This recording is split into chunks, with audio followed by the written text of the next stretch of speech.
बिस्मिल्लाहिर्रहमानिर्रहीम। अस्सलाम वालेकुम दोस्तों, मैं हूं शाहिद नईम और जावास्क्रिप्ट की एक नई वीडियो के साथ हाजिर खिदमत हैं। दोस्तों, आज की वीडियो में हम कुछ नई चीज़ें सीखेंगे, लेकिन इससे पहले कि हम अपनी वीडियो का आगाज़ करें, अगर आप इस चैनल पर नए हैं तो आपसे गुजारिश है कि अगर अभी तक आपने हमारे चैनल को सब्सक्राइब नहीं किया तो हमारे चैनल को सब्सक्राइब कर लीजिए और उसके साथ नज़र आने वाले बेल के आइकन पर क्लिक करना मत भूलें। इससे ये होगा कि हमारा एक लॉन्ग टर्म रिलेशनशिप इस्टेब्लिश हो जाएगा। जब भी हम कोई नई वीडियो अपलोड करेंगे आपको उसका नोटिफिकेशन मिलेगा और आप उससे बर वक्त फ़ायदा उठा सकेंगे। अब बगैर ताख़ीर के चलते हैं कंप्यूटर की स्क्रीन पर और आज की वीडियो का आगाज़ करते हैं।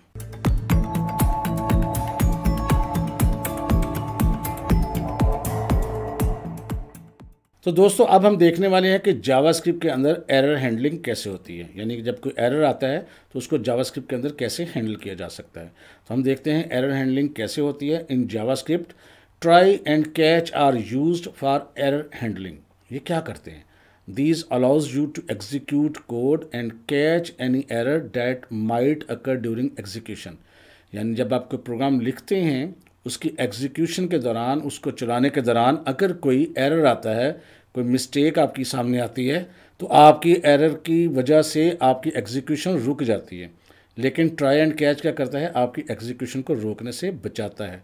यानी this ensures that error do not break your program execution. यानी ये इस बात को यकीनी बनाता है कि आपका प्रोग्राम एरर की वजह से रुके नहीं। इसका पहले सिंटैक्स देखते हैं और फिर देखते हैं कि ये कैसे काम करता है। सिंटैक्स में क्या है?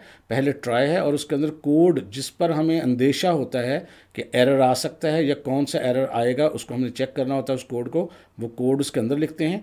उसके बाद कैच लिखते हैं और छोटी ब्रैकेट्स के अंदर एरर या ERR भी इस्तेमाल कर सकते हैं और फिर उसके अंदर हम उसको डिस्प्ले करवाते हैं कि एरर कौन सा आया है। अभी आपको हो सकता है इतना क्लियर समझ ना आ रहा हो, लेकिन हम अगर कोड एडिटर विंडो में जाएंगे और कोड के ज़रिए आपको समझाएंगे तो बिल्कुल आसानी के साथ आपको समझ आ जाएगा और इसका काम भी समझ आ जाएगा और उसका फ़ायदा भी समझ आ जाएगा। अब चलते हैं कोड एडिटर विंडो के अंदर और उसको करके देखते हैं। तो दोस्तों, कोड एडिटर विंडो के अंदर जल्दी से एक प्रोग्राम लिखते हैं। फ़र्ज़ करते हैं लेट STUDNAME, स्टूडेंट नेम हम एक वेरिएबल रखा है और उसके अंदर हम स्टोर करवा रहे हैं नेम, मसलन नासिर अली। और दूसरा लेते हैं जी लेट एज, स्टूडेंट की एज हम फ़र्ज़ करते हैं 23। उसके बाद लेट टोटल मार्क्स और उसके अंदर हम लिख देते हैं 1100। कुछ भी लिख सकते हैं, मैं वैसे वेरिएबल्स डिक्लेयर कर रहा हूँ।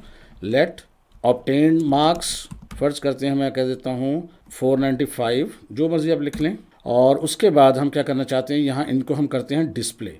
जल्दी से मैं पहले डिस्प्ले करता हूँ console.log से। डबल कोट्स में लिखते हैं जी स्टूडेंट नेम और उसके बाद यहाँ पर कॉमा लगा के हम लिख देते हैं स्टूडेंट नेम का वेरिएबल और सेमीकोलन। उसके बाद लिखते हैं जी console.log स्टूडेंट एज और उसके बाद वेरिएबल एज लिख देते हैं, आखिर पे सेमीकोलन लगाएंगे। फिर क्या करते हैं जी console.log, यहाँ लिखते हैं जी टोटल मार्क्स और वहाँ शो कर देते हैं टोटल मार्क्स का वेरिएबल। बिल्कुल सिंपल सा प्रोग्राम है। और उसके बाद console.log ऑब्टेन्ड मार्क्स और आगे शुरू कर देते हैं, वेरिएबल लिख देते हैं ऑब्टेन्ड मार्क्स का। यहाँ तक हमने लिख लिया, सेमीकोलन लगा दिया आखिर पे। अब हम क्या करते हैं, let percentage is equal to obtained marks divided by total marks और मल्टीप्लाई बाय करते हैं हम 100। इससे क्या होगा, परसेंटेज कैलकुलेट हो जाएगी। इसको हम डिस्प्ले करवा देते हैं console.log परसेंटेज इज़ और आगे परसेंटेज डिस्प्ले करवा देते हैं PER से और कॉमा दे के मैं आगे थोड़ा स्पेस दे के परसेंटेज का निशान भी डिस्प्ले करवाता। अब एक छोटा सा प्रोग्राम लिख लिया है, इसमें कोई गलती नॉर्मली नहीं नज़र आ रही। इसका पहले एक दफ़ा रिजल्ट देख लेते हैं।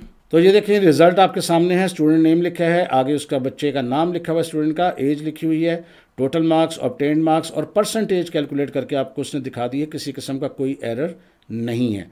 अब फ़र्ज़ करते हैं हमारे यहाँ इस प्रोग्राम के अंदर किसी किस्म का अगर एरर आ जाता हमसे और कोई गलती हो जाती तो फिर क्या होता, करके देखते हैं। अब देखिए फ़र्ज़ करते हैं यहाँ टोटल मार्क्स है, टोटल मार्क्स में हमसे कुछ गलती हो जाती, जैसे मैं यहाँ पर T अरेज कर देता हूँ। अब गलती हमने कर दी है, अब देखते हैं कि क्या होता है।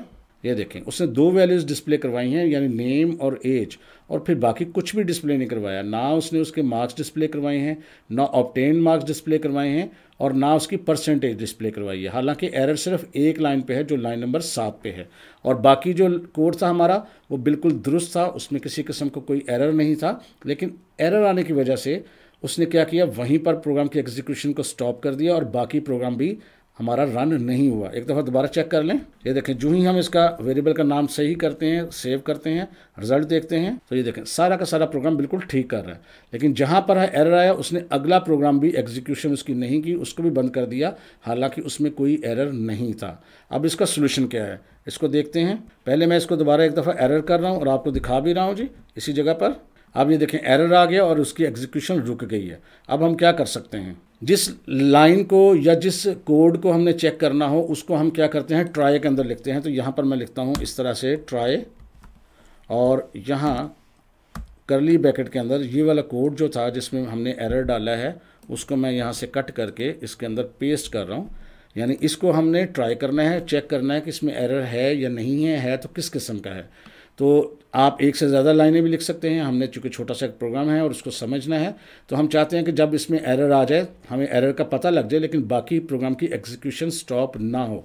तो ट्राई क्या करता है, ये आपको उस कोड में से एरर तलाश करके देता है, और जो एरर आता है वो कहाँ से मिलेगा, आपको कैसे पता चलेगा, वो है कैच। कैच में सबसे छोटी ब्रैकेट के अंदर या तो आप एरर लिख सकते हैं या ERR भी लिख सकते हैं, और उसके आगे करली ब्रैकेट्स के अंदर आपने ये जो एरर, जो भी एरर आएगा वो स्टोर कहाँ होगा, जाके ERR में। ये कोई भी वेरिएबल हो सकता है, आप पूरा एरर भी लिख सकते हैं। अब आप जो भी उसके अंदर एरर आएगा वो स्टोर हो जाएगा ERR के अंदर। अब इसको हम डिस्प्ले करवा सकते हैं console.log के ज़रिए, ताकि हम देख सकें अगर एरर आया तो क्या आया है। इसको हम ऐसे डिस्प्ले करवा लेंगे। इसको दोबारा से समझ लें कि ट्राई क्या करता है, ट्राई के अंदर जो करली ब्रैकेट्स हैं उसके अंदर जो भी कोड दिया जाता है जिसका हमें शक होता है कि इसमें कोई एरर आ सकता है और इसकी वजह से प्रोग्राम की एग्जीक्यूशन ख़राब हो सकती है, तो हम उसको ट्राई के अंदर लिख सकते हैं। और अगर उसमें एरर नहीं आएगा तो काम चलता रहेगा, और अगर उसमें एरर आता है तो आपके प्रोग्राम की एग्जीक्यूशन नहीं रुकेगी, बल्कि वो एरर मैसेज आपको डिस्प्ले करवा देगा कि क्या एरर आया, और बाकी प्रोग्राम भी चला देगा। इसको एक दफ़ा सेव करके रिजल्ट देखते हैं। ये देखें, जहाँ एरर आया था उसने कहा है कि यहाँ एरर आया है और लाइन नंबर 8 में आया, वो उसने एरर तो दिखा दिया, लेकिन बाकी का प्रोग्राम जो है वो उसने एग्जीक्यूट कर दिया। लेकिन अगर ये एरर ना होता, ये देखें, अगर इसके अंदर एरर ना होता बल्कि यहाँ पर हमने बिल्कुल दुरुस्त लिखा होता, तो फिर क्या होता, रिजल्ट देखते हैं, बिल्कुल एग्जीक्यूशन दुरुस्त आ रही है। लेकिन अगर एरर होता, ये देखें एरर कुछ भी हो सकता है। फ़र्ज़ करते हैं हम यहाँ पर, ज़रूरी नहीं होता कि वेरिएबल चेंज हो, वेरिएबल कुछ और भी हो सकता है, जैसे कुछ इसका नाम हमने चेंज कर दिया या वेरिएबल किसी किस्म का आपने और लिख दिया जो इसमें है ही नहीं इस किस्म का, तो एरर तो आएगा ना।